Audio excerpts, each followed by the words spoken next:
WF representing Palace, so let's tell you about Palace. Are you ready? Yeah. 3, 2, 1.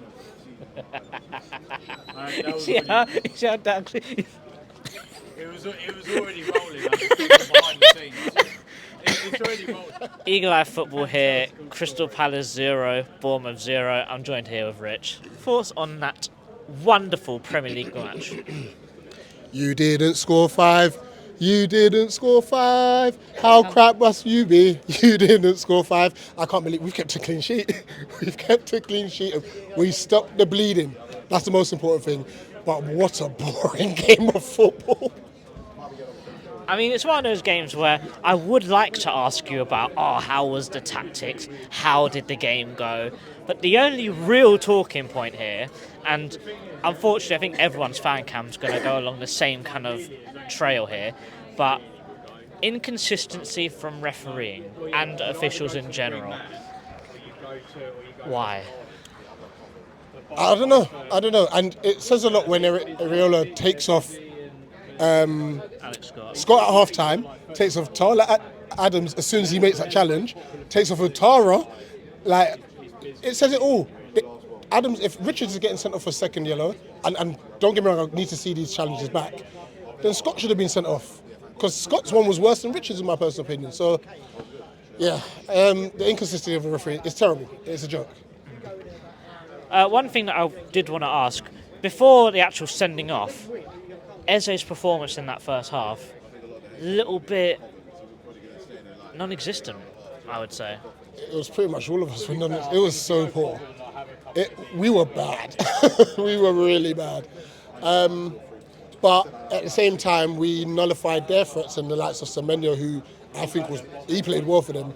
But obviously, I don't think Evan Nielsen had a sniff. I think his first touch was probably like after 25 minutes. Clivert was quiet.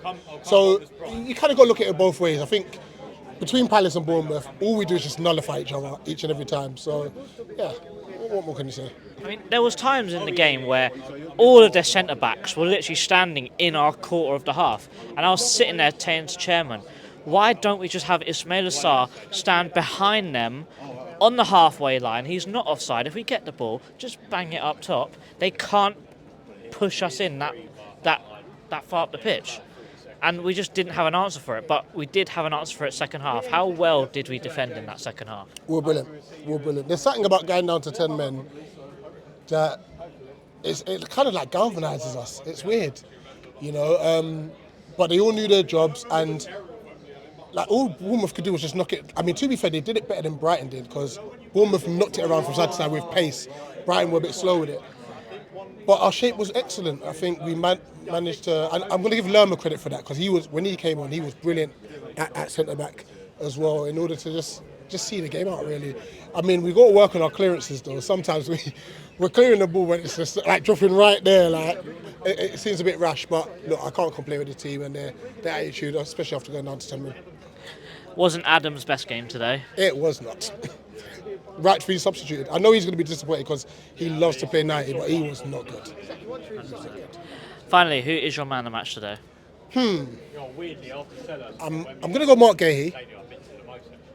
But I could say Dean Henderson for keeping the clean sheet. Lerma was good when he came on. Will Hughes played well.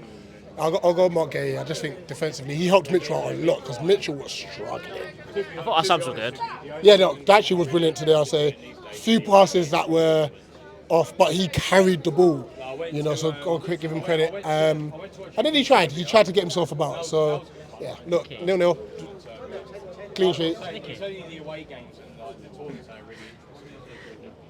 Thanks for watching.